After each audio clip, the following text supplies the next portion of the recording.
के अला खतियतिका, ए उकबा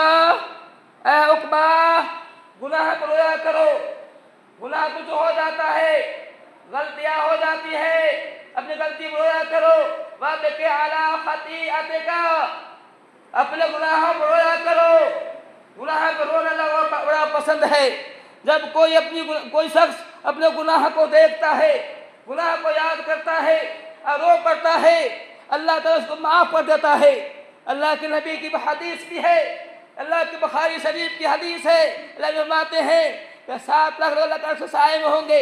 इसमें वो आदमी भी होगा जो रात के सन्नाटे में, रात के अकेले में अल्लाह को याद करता है, अपने गुनाहों को याद करता है, अपनी गलतियों को याद करता है और उससे आंख से आंसू बह जाता है। अल्लाह की हिम्मत है कि ऐसा आदमी कल क़यामत दिन अल्लाह के साए में होगा।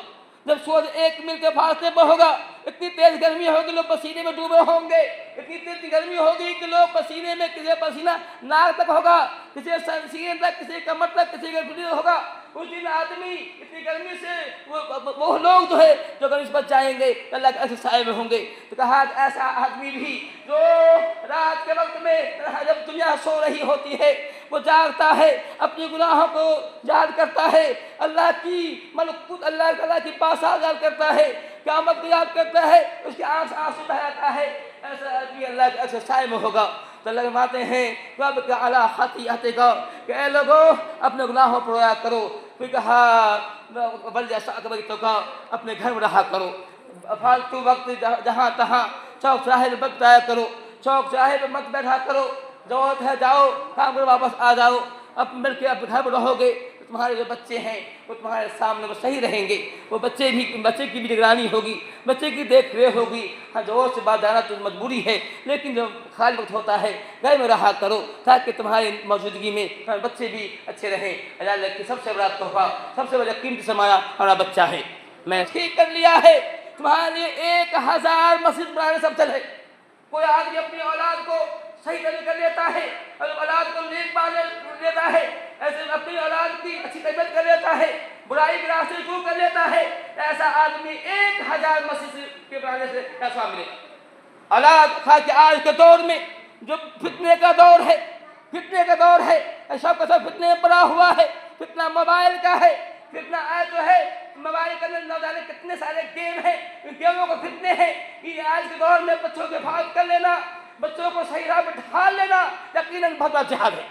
मैं समझती सेवा जो हल कोई नहीं होता इस जमाने में। जो है आज कोई आदमी बच्चों को सही दिशा दे देता है और बच्चों को महत्व बना लेता है, सलीका वो बना लेता है, मतलब बच्चों को अखलाक सिखा देता है, उस बच्चों को बता देता है कि हमें मरना है, दुनिया 4 दिन की जिंदगी है, मौत जवानी आया करती है, मौत ज़्यादा चलते फिरते मौत आया करती है। ऐसा नहीं तुम्हारी मौत इस हाल में आ जाए कि तुम आवास बच्चे बने रहो, तुम जो है शराब पी रहे हो, तुम गुटखा खा रहे हो, तुम बेकार चीज़ पड़े हुए हो, ऐसा नहीं हाथ में मौत आ जाए।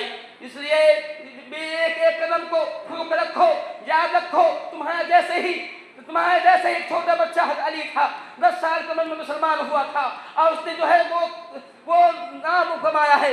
दो बच्चे नाम बता जाता हूँ, राफे और खदीज। राफे एक बच्चा है, खदीज एक बच्चा है, छोटा बच्चा है, 10-12 साल का है। जंग बद्र का मौका है, जंग हो रही है, जंग के लिए शर्त यह है जंग भाई शामिल होगा जो बालिग हो चुका है, लेकिन दोनों कहता है दूसरा बच्चा है मैं भी जंग में शामिल हो जाऊंगा। और इतना ही नहीं, दोनों में से आप फरमाते हैं कैसे दोनों कुश्ती लड़ो, जो पछाड़ देगा वो शामिल हो जाएगा। उसमें से एक बच्चा जो लंबा देखने को लंबा था, अब इसको शामिल कर लिया। दूसरा बच्चा देखने छोटा था, उसने कहा हुजूर मैं इसको पछाड़ दूंगा। छोटे ने कहा ठीक है पछाड़ो। जो है उसने कुश्ती लड़ी, उसने छोटे जो दिख रहा था बड़े को पछाड़ दिया। अब मैंने आपसे मजबूरन में उन दोनों उसको भी शामिल कर लिया, दोनों जंग में शामिल हो रहा है। राजा को कितनी मोहब्बत दीन से है, कितनी मोहब्बत, कितना प्यार दीन से है, दीन के लिए जान रहा है। जंग नाम है लड़ने का, जंग नाम है कत्ल होने का, जंग नाम है सर कटाने का, जंग जाना कोई मामूली बात नहीं है। कितनी मोहब्बत दीन से है। दोनों बच्चे ने आप उनके जिद पर जंग शामिल कर लिया है। इन दोनों छोटे बच्चे ने किसको कत्ल किया मालूम है? किसको कत्ल किया है? अबू जहल जो मुश्रिक जो है कुफार का सरदार था, अबू जहल का बहुत सरदार था, इन दोनों बच्चों को कत्ल किया है।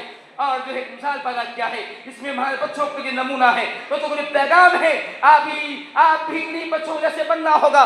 और याद रखिए, मैं तो बहुत ज़्यादा लंबी हो रही है, मैं कल ही रात में बताया था कि इब्न जौज़ी रहमतुल्लाह अलैह 3 साल यतीम हो गए थे, सिर्फ 3 साल यतीम हो गए थे। उसके बावजूद उनकी फूफी ने, जो वो भी गरीब थी, लेकिन देखा मेरा बच्चा पढ़ने में तेज है, नहीं रहे, मेहनत किया और बच्चे पढ़ाई में ध्यान दिया। बच्चा कम उम्र में 15-16 साल की उम्र में एक बहुत बड़ा आलिम बन जाता है। उसने इतनी किताबें लिखी हैं, लेकिन उस जमाने में जिसमें किताब लिखना मुश्किल था, 300 से ज़्यादा किताब लिखी हैं, 300 से ज़्यादा किताबें लिखी हैं। छोटी भी किताबें नहीं, बड़ी किताबें हैं। किताब ज़ुअफ़ा की है, तलबीस इब्लीस की है, जब मैंने पढ़ा है और किताब की है। तो कहने मतलब ये है कि वो आप ही के जैसे तो थे। आखिर उन्होंने वो कमाल कहाँ से पैदा किया है? कोई माँ के पेट से बढ़ के नहीं आता है, कोई माँ के पेट से आने बढ़ के नहीं आया करता है, तो यही आकर सीखता है, करता है। और आप ये आज़म कर लें, आप ये हौसला कर लें, मुझे काम करना है, आप ये कर सकते हैं। आपके लिए कोई बात नहीं है, सिर्फ चाह बोले। देखिए, हमारी चाहत नहीं है, हमारा सब कुछ चाहत है, सब ये कि हमें फिक्र नहीं, पढ़ने की फिक्र नहीं है, हमें फिक्र नहीं अच्छे इंसान बनने की। तो आप चाहत पैदा कीजिए, अच्छे इंसान बनकर दिखाइए, साबित कीजिए। दुनिया में आदमी बहुत सारे हैं, लेकिन सुनिए, वही याद किया जाता है, उसे ही तारीख महमूद रखती है जो कुछ बड़ा काम कर जाता है, उसे याद रखती है। दुनिया में हजारों करोड़ों दुनिया में आए चले गए, कौन कुछ जानता है, कोई उसका याद रखा है, लेकिन जिसने कुछ क्या है, जिसने तारीख में कोई बड़ा काम किया है, दुनिया उसको याद कर रखती है। तो ऐसा काम कीजिए, दुनिया आपको याद रखे। तो बातें बहुत ज़्यादा हो रही हैं, तो कहने मतलब ये है कि अल्लाह ताला हमें भी, हमारे बच्चों को भी, हमारे गार्जियनों को भी ये तौफीक दे कि हम खुद पहले नेक बने, हमारे बच्चे भी नेक बने। अल्लाह ताला हमने अपने टूटे फूटे अल्फाज में जो कुछ कहा है, अल्लाह मेरी ज़बान को तासीर दे, अल्लाह ताला मेरी ज़बान को तासीर दे, मेरी ज़बान को तासीर दे, ताकि जो उसका लोग अमल कर सके।